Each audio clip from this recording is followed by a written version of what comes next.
In this video, we are going to show you how to configure a local user in N3uron. First, log in into the web UI and from the config area, navigate to users groups in the roles section.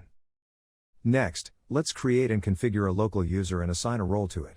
To do this, click on the ellipsis button in the left-hand side of Model, select New Local User and give it a name.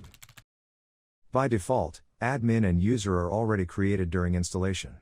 You can also select an LDAP user and an LDAP group, but we'll see more on that in the next video.